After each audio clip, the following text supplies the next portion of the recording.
namanya cewek kan itu kan susah. Ya, 2015 ujian, terus setahun udah habis kan, 2016 itu tuh belum berangkat, dan 2017 itu nyampe menjelang sertifikatku mau habis belum dapat, dan akhirnya aku sempat ikut ujian lagi. 2017 aku ikut ujian lagi, jadi aku punya 2 sertifikat.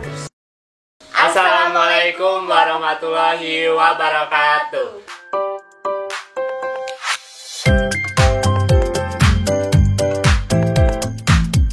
Ketemu lagi di channel Kakak Official. Video kali ini saya bersama dengan PMI wanita, yaitu bersama dengan saya Puput Juliana. Kalau Indonesianya saya dari Lampung, kalau di sini tinggalnya di Pyeongtaek. Di Pyeongtaek itu kerjanya sebagai apa, Mbak? Kerjanya itu di pabrik gemsok, kurang lebih kayak jadi tukang lap gitu. Jadi ngebersihin barang-barang yang stikernya dibuang, terus dibersihin pakai aseton, pakai spray dan pakai alkohol ya. Jadi tukang lap kayak gitu deh.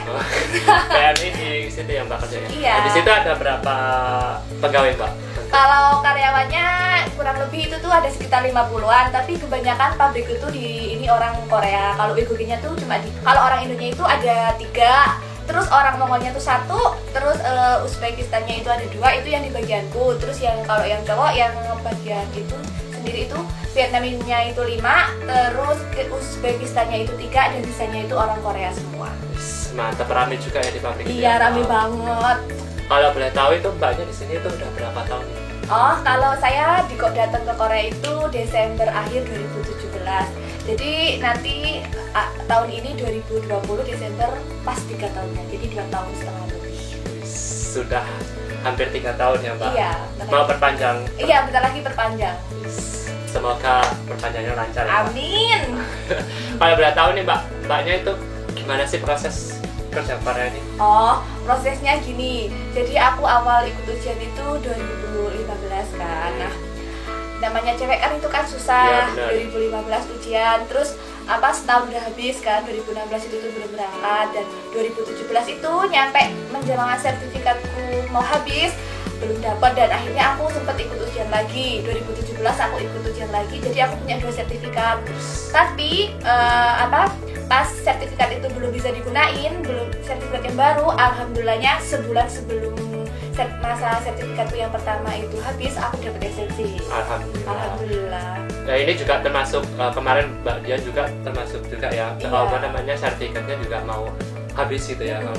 Kebetulan Mbak Puput emang mayoritas kebanyakan nunggunya lama gitu.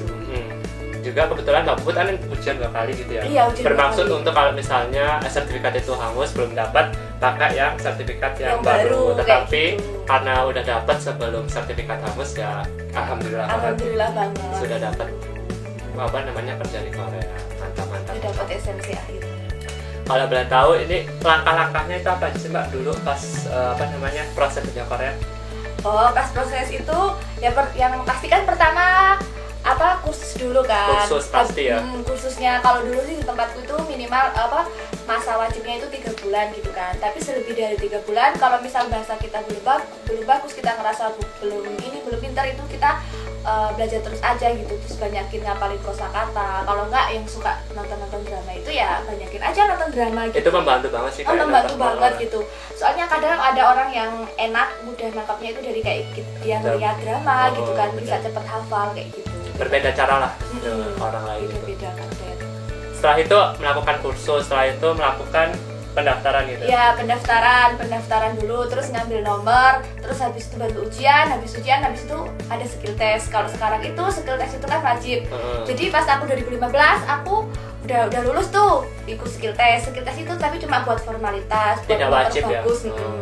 Tapi pas aku yang ikut ujian 2017 itu tuh bener-bener lulus tahap pertama, habis itu aku ikut skill test, baru pengumuman lulus peaknya itu. Jadi sekarang kan skill testnya wajib, jadi emang ya ujiannya 2 kali.